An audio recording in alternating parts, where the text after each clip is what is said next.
So I think it's time we kickstart our webinar. First of all, thank you all for joining. I know we have an audience from across the world, some of you for late night or early morning. Good morning, good evening for all of you. I welcome you all for today's webinar on Accelerated DevOps Journey with Continuous Testing in Salesforce. I'm honored to be your host for this enlightening session. My name is Megha Hooli. I'm excited to guide you through incredible journey today. It's my pleasure to introduce our expert speaker, Mr. Vernon Keenan. Mr. Vernon Keenan is distinguished expert and thought leader in the field of DevOps and Salesforce. He has 45 years of IT veteran, and he's a senior industry analyst at Salesforce DevOps.net. Mr. Keenan has become a public figure and guiding organization on the journey of optimizing their software development and delivery process. His insight and expertise have revolutionized the way we approach continuous testing, has inspired countless professionals to embrace the power of DevOps in the Salesforce ecosystem. In his career, he has been a teacher, programmer, product manager, and currently a telecom operator and cloud architect, Go DevOps engineer, and Salesforce DevOps developer. You just pick it up. Mr. Keenan has been into all the field.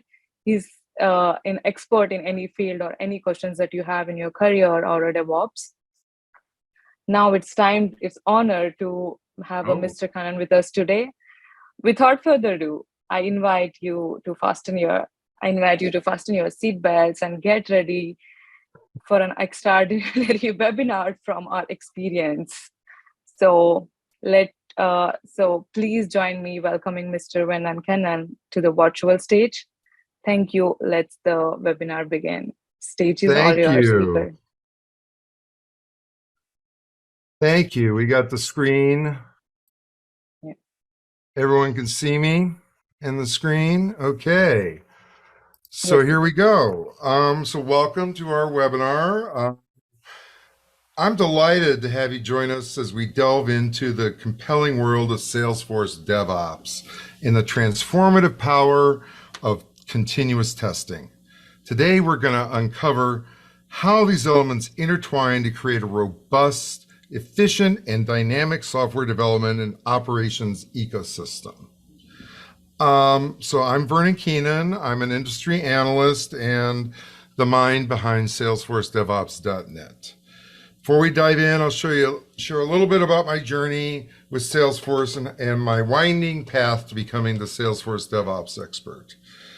And I've been involved with Salesforce a long time. I was in the Oracle ecosystem. I first crossed paths with Mark Benioff in 1992. And then then he brought me on at Salesforce in 1995. I actually worked for him. And we both left Oracle about the same time when he started Salesforce and I started becoming an analyst. So this is the dawn of the Internet 1.0 era, which is kind of like, I get all kinds of Internet 1.0 vibes nowadays when all this AI stuff is happening. So it was really exciting back then to realize that you could run your business online. It sounds quaint now, but that was a big thing back then. And Mark and I shared that vision. We had a lot of talks and ideas about the app exchange and so forth. But, and back then, we all kind of shared a vision of that what we wanted to do from what Oracle was in the 90s, when we wanted to take it in the new century and put a database in the sky. That's what we called it before we called it cloud. So we all wanted to put a database in the sky. And I think we did that. It turned out pretty good.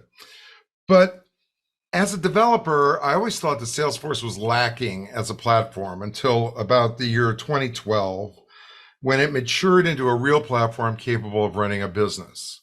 That's when I dived in wholeheartedly and began to develop Salesforce as my own business operating system for my own business. I'm a telecom operator here in Northern California. So I put my whole business on Salesforce and was running it. But then I hit a disillusionment period about 4 years ago because I wanted to upgrade the platform to be more serious about running my telecom. And I ran into all kinds of performance problems and limitations with Salesforce, with the all the various multi-tenancy limits and so forth that are in the platform. So I switched. I went to Go and Kubernetes and JavaScript and Java. And in that world, I got deep into the whole concept of DevOps. And I had my eyes opened at that point where our community, the Salesforce community, was not doing a good job with release management and with Salesforce. So this opened my eyes to the power of cloud native DevOps. So since then, I've been on a mission to bring some of those philosophies, and that includes continuous testing and what ACCELQ is doing, to the Salesforce DevOps ecosystem. So my hope is that by opening your eyes here, we can all share the journey on, how we're going to get through this. So what we're going to dive into today, I'll just briefly go over the agenda here. And what we're going to do is first dive into my map or my understanding of the Salesforce DevOps ecosystem to get a firm basis for that. So it's kind of a checkoff list to make sure that you've got all your bases covered in Salesforce DevOps. We're going to go through that. We're going to look at the role of continuous testing as a cornerstone. We're going to unravel the concept of continuous testing. Then we're going to discuss best practices for test automation. We're going to go through the details of all the different forms of testing. Then we're going to look at actually implementing continuous testing in our environment. And then I've got a success story from ACCELQ that really demonstrates how powerful continuous testing can be in your Salesforce DevOps environment. Then we'll have a Q&A session where the sky's the limit. You can ask me anything. Okay, we're going on to Mr. Map here. And you can see this map on my website, salesforcedevops.net. And this is my mental map for how I organize the entire industry. So what we're showing on here is 11 categories of functionality. And I've kind of ranked them here with the blue stuff being your tooling and your actual processes that you have to implement in your DevOps process. And then the green layer is management. And then the gold layer is accountability, or making sure you're working for your stakeholders. So let's go through this. So Salesforce DevOps, here's a definition, is a comprehensive integrated approach to software development and operations. It's a methodology that brings together various functionalities to streamline the process of developing, testing, and deploying software on the Salesforce platform. So, and as I go through this, I always love to emphasize how important just the simple concept of management and the people aspect of DevOps is really, really in the forefront. There's so many tasks, so many things you got to organize, you got to manage it properly. And we're going to talk a little bit more about that. So I'm going to go through the stack here from the bottom on to the top. I'll mention a few products, try to get through this quickly. So repository management, this is something I think we're all familiar with. This is your GitHub library. In Salesforce, I prefer to talk about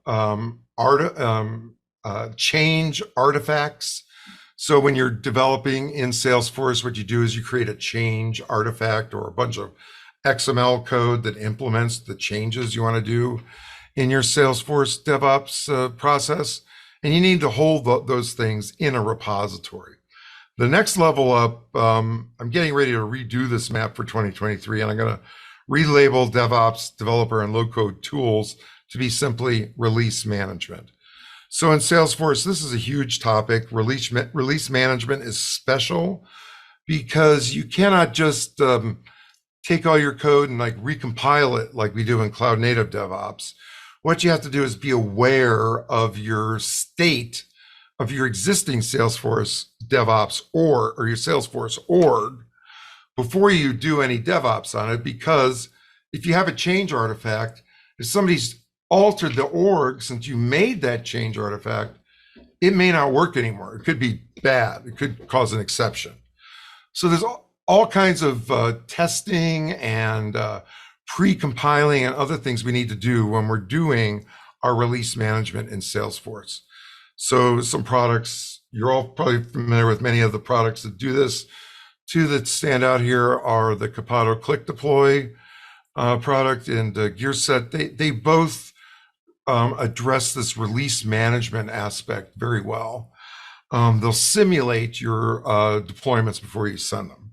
Next, we have pipeline orchestration, and this is where you use automation to create a sequence of events which do your continuous integration and your continuous deployment. So examples here would be, the oldest would be Jenkins, and there's still a lot of it in the Salesforce ecosystem with people using Jenkins. GitHub Actions is another example of this. Capado and GearSet and all the other platform vendors have pipeline processes as well, where you can code them. This is actually an area where the generative AI stuff is going to play heavily, I think, because when you've got a system like Azure DevOps or GitHub Actions, you're able to tell your AI to write programs in those languages. So I think that's really an explosive area of DevOps we're going to see this year. Next is the SRE and system reliability and observability layer.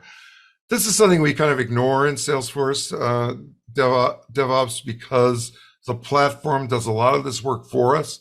But there are products and advantages you can take to gain a foothold in this area. That'd be like Pharos for monitoring your errors. And you can also, we can dream about having systems that let us observe what people do in an org when you're using it. So to actually observe user behavior, I think, is a frontier we haven't really explored yet in Salesforce. Again, that's something we do all the time in JavaScript. Now, going up the stack, we have our really, really important layer, the application lifecycle management layer. The most common tool in use here is Jira, Atlassian Jira, and Capado and a few other platforms. Flowsum, for one, have group management, work management built into the platform. And this is important. Most people have adopted the Agile framework for how you work in this area, where you have an epic of user stories. The user stories are business intelligible information about what the thing should be doing, a way to express your requirements, and then they're organized with tasks to implement the user stories. This kind of organization and management philosophy is key to having a successful DevOps venture. And the teams that you use depend on all of the layers underneath that to actually do their work. And finally, to wrap this section up, the thing I want people to think more and more about is, how do we prove the work that we're doing in IT is actually valuable to the goals of the enterprise?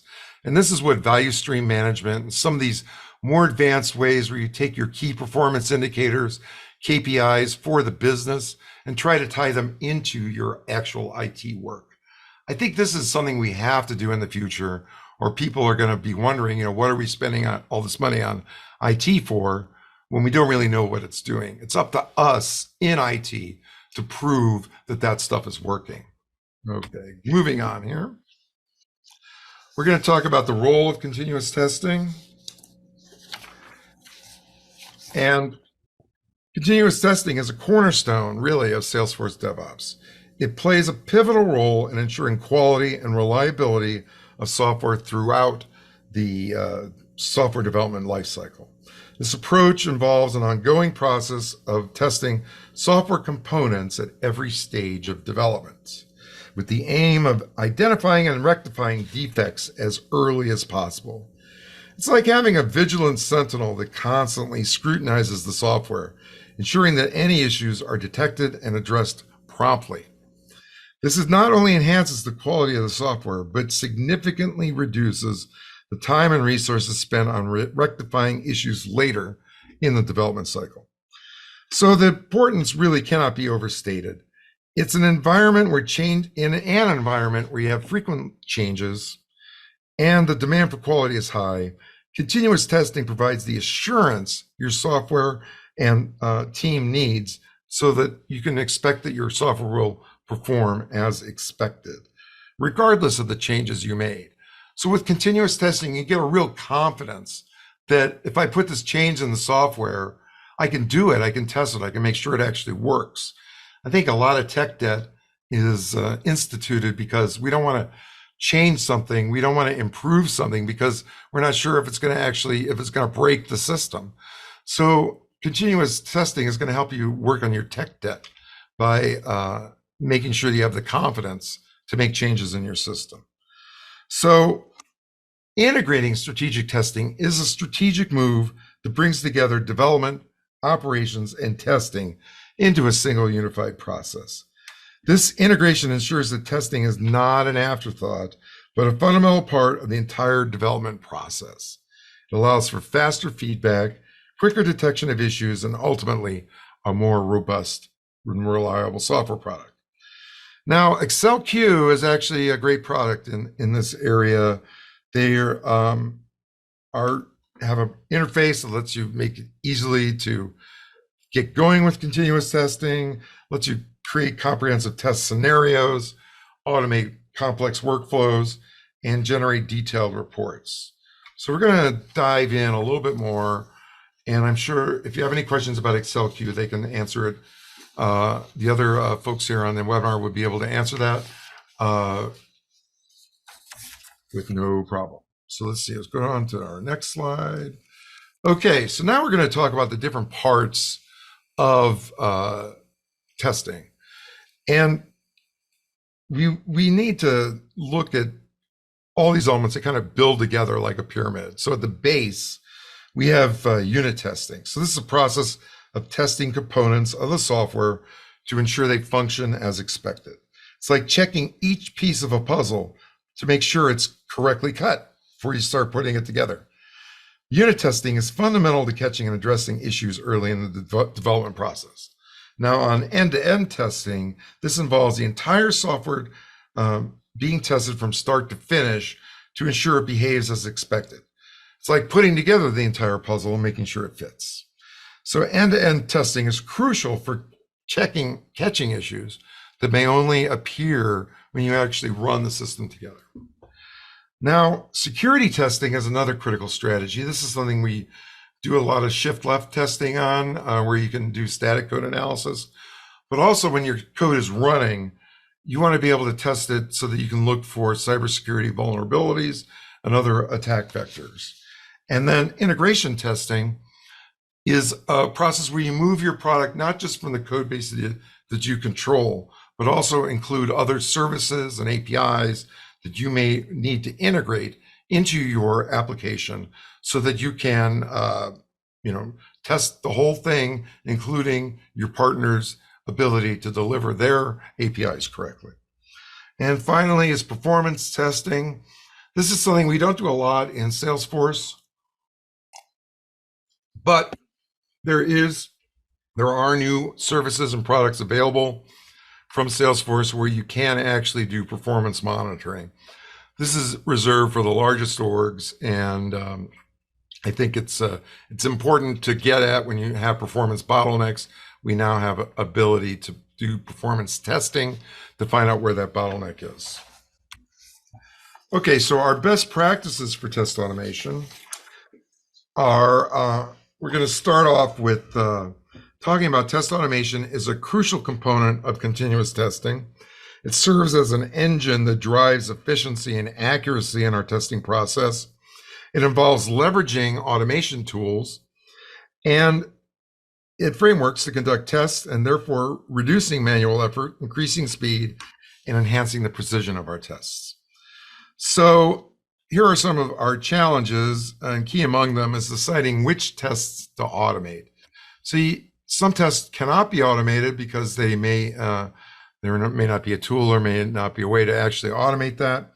But you'll be able to, you need to select those tests that you want to automate and prioritize the ones that you think are going to be the most important for your continuous testing strategy.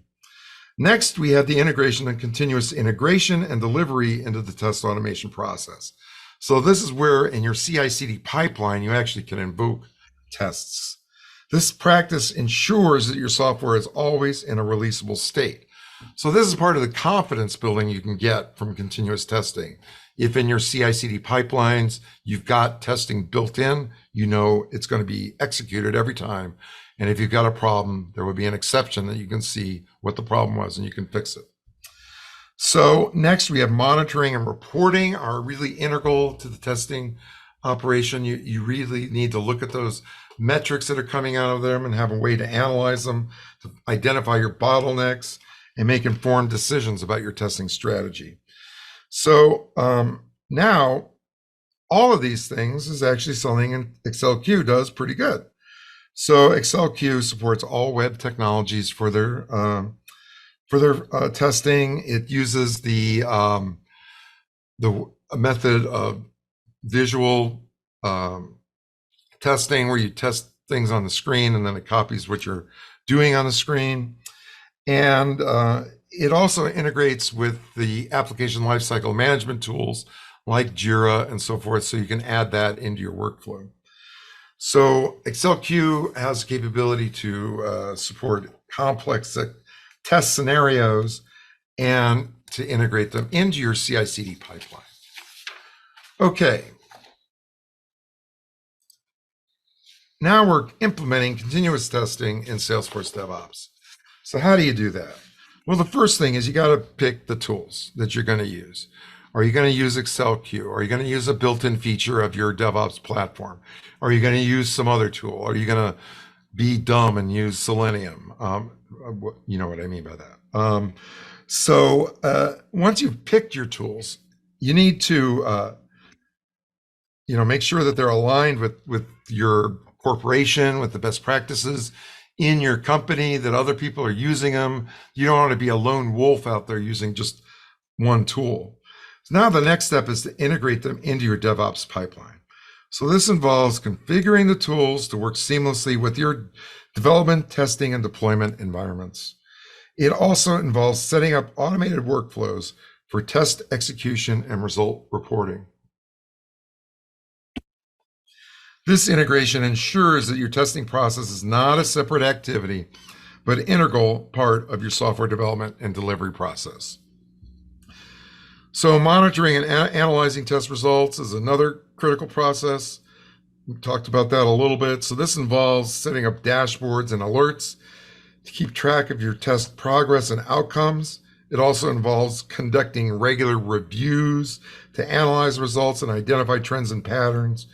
So this lets you, gives you a nice early warning system into problems that might be turning up, where your metrics and your data might be showing it to you before your senses do. So finally, adopting a test-driven development approach can significantly enhance the effectiveness of your testing process. This approach involves writing tests before writing the actual code. There's debate around this point as to whether that kills your efficiency and early on. And I think, though, if you're in certain industries or regulated environments, I think a test-driven development in Salesforce is a good idea for sure. Because if you're going to have to go back and do all of the testing later, you're definitely going to get a leg up if you use test-driven development early on. So like I mentioned, ACCELQ definitely can help you implement continuous testing in Salesforce DevOps. It works with your continuous integration workflows. And they also, for those external integrations, or if you're emitting an API from your Salesforce org, they have API testing tools that let you apply that as well. Okay, moving on. I don't see any questions, so I hope you guys got some questions. I would have plenty. Okay, now we're talking about change intelligence and data transformation. So a major problem in Salesforce is what I call the change blast radius. So, so let's say you've got your change artifact, right? And you apply it to your org. That is going to impact a lot of other parts of your org, and that you may not know about that immediately. So before you make a change in your org, you've got to determine the blast radius of your change. Or in more friendly terms, you need to determine you need to use change intelligence to do an impact analysis of what your changes in the org are going to mean. So this is tricky, and you definitely need a tool to help you do this. And the tool can help you understand what you're going to be, what the impact is in your org, what little parts of a permission set or a profile that you have to change in order to get this thing you're working on implemented. So that's key to doing that, and you can extend this change or change intelligence concept to winnowing the number of tests that you run when you make a change. So there's a movement in Salesforce to try to determine which tests are minimally necessary to run after you apply a change to an org. This is being done because to run an entire test suite can sometimes not be practical in terms of the time or the speed. So we're using change analysis as an important thing, not only to determine which parts of the org your change artifact is going to impact, and what do you have to monitor and manage and change, but it's also going to maybe help you determine which tests to use to optimize the testing process. Now, data transformation is another key thing in testing, because frequently when we're doing tests, we don't want to be testing on the actual org data that we're testing it on. Now, there are multiple reasons for this, the primary one being the concern about personal identifying information, or PII, being leaked in some way through your testing process. So either through contractors or through other means. If you're going to have people looking at your test data, you want to make sure that's properly filtered and organized and generated according to your company standards. So we don't want to be putting PII or real data into your test org. So I think the idea of test factory classes and other tips and tricks that we have for generating test data is really important here. And there are vendors out there who will do this for you, do sandbox management for you.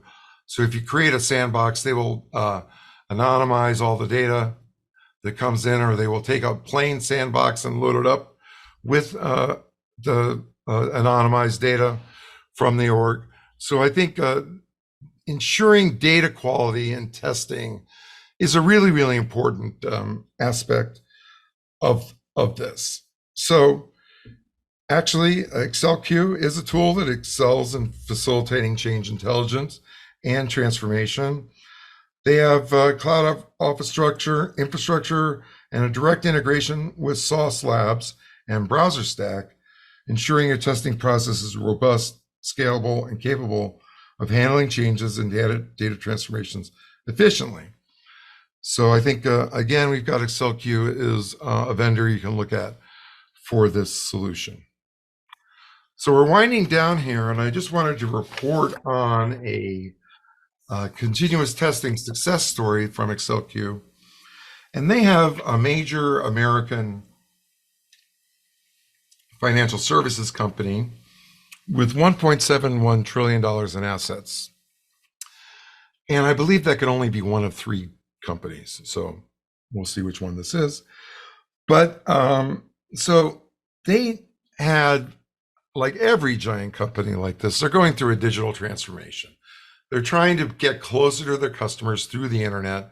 They're trying to improve their internal processes through internal digital transformation. So they had clear objectives. They wanted to improve software reliability, streamline testing frameworks, and cultivate an agile mindset. And they wanted to, all of this, achieve faster time to market with their digital products. So I think this is a common theme in big businesses. You've got a digital product that is important to your key performance indicators, to serving your constituencies, and you've got to get it out there. How can you get it out there and hopefully do it better than you've done it before? So this financial institution had took a long time to do this transformation. They were using Selenium and Java for their testing. And I won't go into it, but this is a black hole of despair, as many of you know.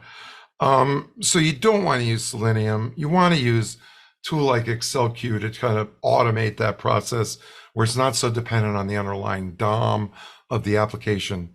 So they brought in, they were unable to incorporate tests into their actual CI/CD process, which created a testing phase after agile sprints, which sometimes made the whole process seem like a waterfall process where, you know, you're going back and you're doing things again. So that is not good. So they had all kinds of SaaS testing problems too. So as I mentioned, Salesforce is it's hard to do DevOps on Salesforce and other SaaS products because it's a dynamic platform. And because ACCELQ has a Salesforce program, they understand all the little intricacies that go along with Salesforce. They are a good, you know, they are a good offering for organizing your DevOps testing. So they provided a single platform. ACCELQ provided a single platform for end-to-end testing across multiple channels, and they used a design-first approach with minimal setup time. So they wanted to lower the cost of the engineers or the workers who were creating these tests. And they enabled their testing teams to design and develop automation concurrently when they were developing the new features. So this is another aspect of continuous testing I want to emphasize, that the testing is going on at the same time as your your development, so that it's part of your process. This is important. Now, this particular customer reported transformative results. According to ACCELQ, they said their quality lifecycle accelerated by 3x. So that meant that instead of having the quality be an afterthought, having it be integrated into the process, they were able to deliver that part of their delivery cycle 300% faster. They integrated their offering into ACCELQ, integrated the offering into the 300 different CI/CD pipelines. So I think that's a testament to the flexibility of ACCELQ. And this I found fascinating, is they claim that they lowered the cost of testing. And I think all of us are concerned about the costs of testing, because without automation, testing is extremely expensive if you need people to run the tests. But by introducing automation, we can maybe offload some of that engineer work or technician work to automation. And that is obviously a big cost savings. So I think that is something to look forward to as you implement continuous testing, is to, by integrating it better into your process, taking advantage of automation tools, taking advances in artificial intelligence and screen reading, you can lower the cost of your testing. So I think that is super interesting. So that concludes my presentation today. So I think we have a few questions.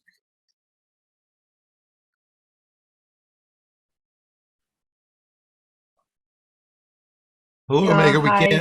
We can't hear you. Yes. Now we can. Can you hear me now? Okay, thank you. I keep talking. Okay, first of all, thank you so much for such a detailed presentation that, it just gives us a better idea of our continuous testing strategy, best practices, and also the tools. and how we should choose certain testing platforms. We have a couple of questions actually here. Okay. The first one I would like to start is the question is: Change intelligence platform exists on Spectrum from free, even OTTV through paid solution. Can you compare, contrast other offerings?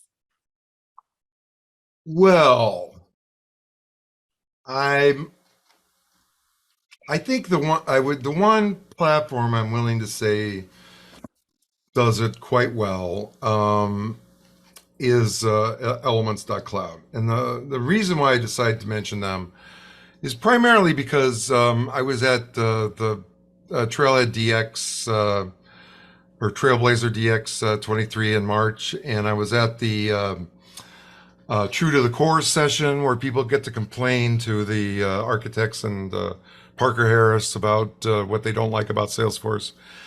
And he called out Elements Cloud as a vendor who actually does metadata discovery and change intelligence on the platform better than Salesforce does. So he was expressing envy as to why Elements can figure out all the metadata in your org, but DevOps Center can't. So that was interesting. So I think I would just hold them out as a gold standard. And I think also, Mega, do we have any offerings from ACCELQ in this realm?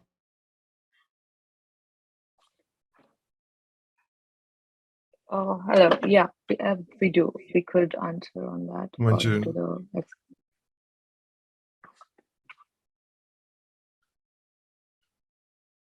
hmm?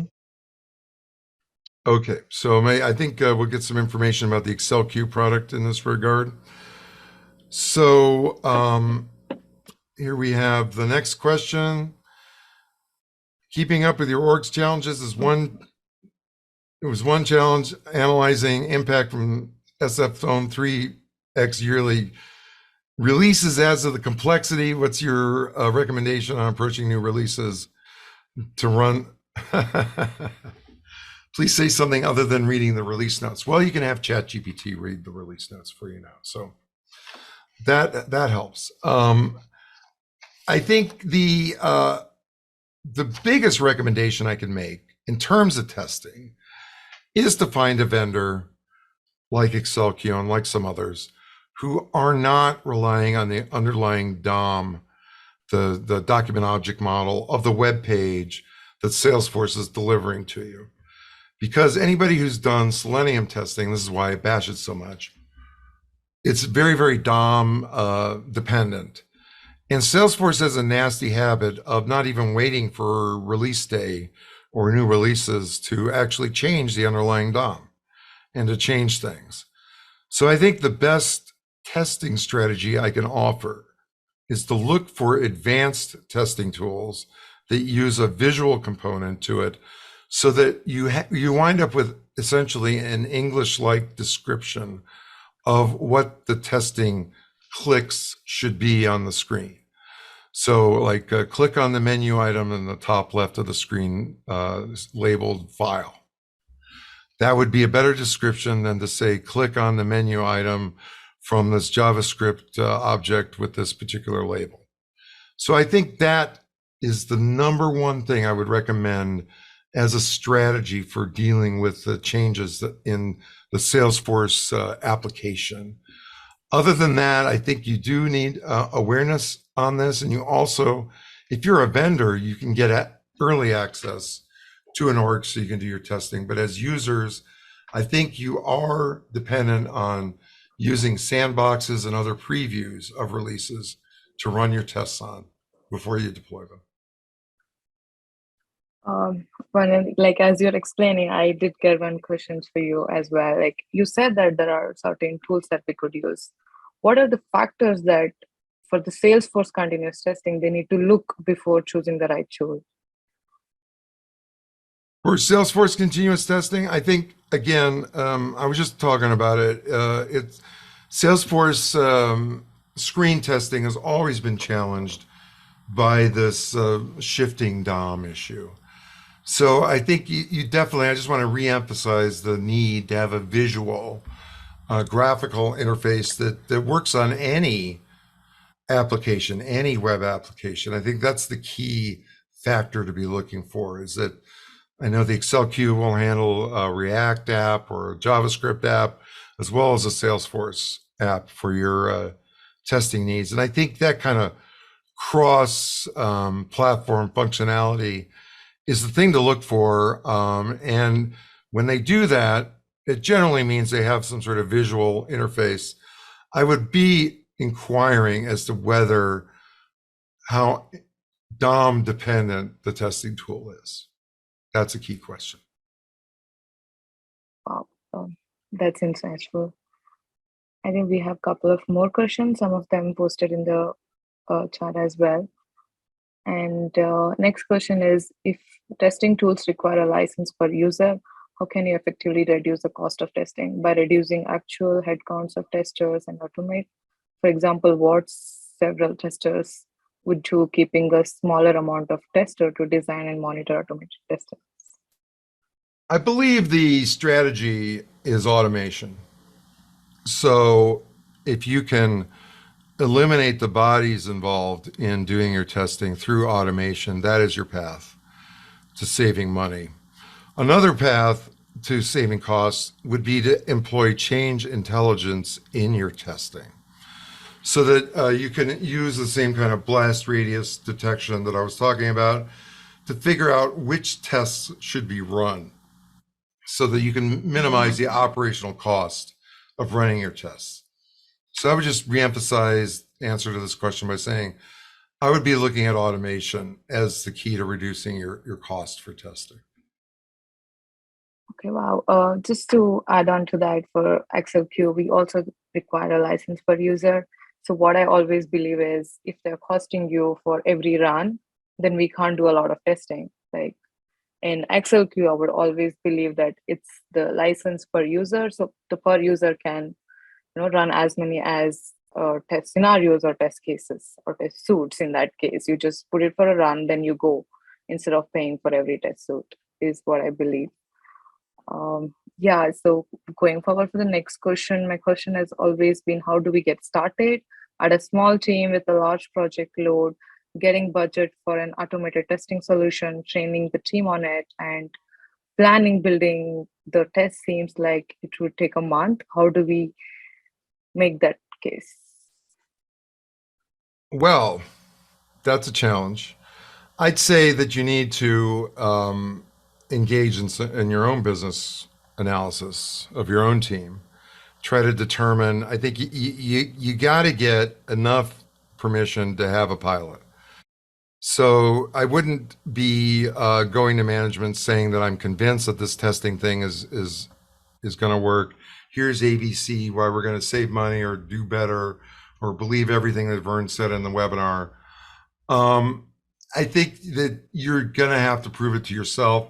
And my suggestion for that would be a small pilot, if possible, on an isolated project so that you can try to engage in an ROI analysis of the pilot so that you can show to your own management that within your own environment, you've got this ability to save money or time or produce better quality for maybe a larger investment if quality is what you're going for.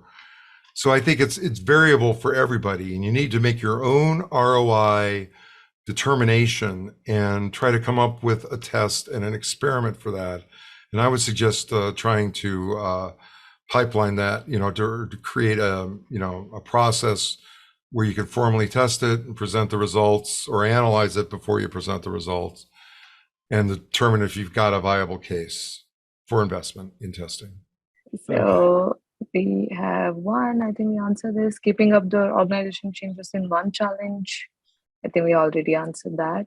Mm-hmm. How have you developed your interest in Salesforce and your journey? Oh, man.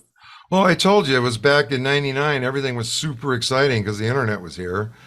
And I thought of the idea of, I called the cloud back then, Internet Business Systems. So cloud computing turned out to be a thing. And I've been riding that train ever since. I mean, having personal interaction with Mark Benioff certainly helped. I think that he is an inspiring individual when it comes to vision, and I think I latched onto that. And I enjoy teaching people, so this is why I'm still an analyst. And we've got another question here. My thoughts on no code or AI being leveraged. So AI is definitely going to have a huge impact in testing. I think just on the very basic level, Trailhead DX saw a demo of Einstein GPT for developers, and that will be able to generate a test class from an existing class just with a command. You can already do that with many of the code generators like GPT-4 or Bard even will do it. There are other systems. I use GitHub Copilot continuously. I think when you are talking about AI in the enterprise, we always have to talk about data security and provenance. Where are you getting these generated things from? Where do they come from? Is your data being leaked out to the world? And I think as people begin to learn more about how these large language models work, that we are going to have a little less concern about that, because as the way they work is that when you ask a question, it doesn't ingest that data into its corpus of knowledge. You have to really explicitly put it in there for it to know about that new data. So I think that's one realization that is going to calm people down a little bit. But I think in general, it is a revolution, and I would be looking for revolutionary, eye-popping announcements from many of the Salesforce DevOps vendors over the next few months about being able to talk to your application lifecycle management layer, being able to generate new CI/CD pipelines with a few spoken words. Things of that nature, I think, are coming soon and quickly. In my view, I think we'll see a point where developers only monitor code created by AI instead of creating it themselves. I'm not going to predict, because the things are so crazy right now that, yeah, the answer to that might be maybe. My instinct is to say no, that I have been using it heavily myself, and it doesn't really understand the corpus of my repo. It doesn't really understand the project that I'm doing, and these limited context windows also makes it forget things. Like it might be remembering a pattern beautifully and churning out stuff, but then it is unable to remember something that I told it 5 minutes ago. So I think we're going to see a lot of changes in this, and I think the answer to that, my feeling is no. Software engineers are going to become more productive. They're going to be handling more code. But you're still going to have to go in there and work on it and test it and make sure it works before you ship it. Oh, okay. How can organizations ensure effective collaboration and communication between development, testing, and operations team in the context of Salesforce DevOps? Yeah, I think the thing you want to do there is lean into your management skills. So by that, I mean, I want you to use Jira, use some sort of tooling to facilitate communications. I think just having a SaaS DevOps platform is going to help. So if you have, you're referring to maybe a little bit of a sprawl issue here in this question. So whenever you've got teams set up in a sprawl, you might want to just get another SaaS system to manage your SaaS systems, and then use that as the focus for your work. So I think that's a key realization here, that our SaaS systems now are so complex. We need another SaaS system to manage them. And that SaaS system not only can do your release management and be your DevOps platform for Salesforce, but it can actually be a communications hub for your entire team. Okay, if any questions, please do write it to us. We'll answer as time has ended. At the last, I want to thank you so much for giving us delightful, amazing experience that you had and answering all our questions. It was very insightful. It's really great to have you, and thank you so much helping the community to grow, and it's very generous of you. Bye, everybody. Have a great day. Bye-bye. Have a great day too.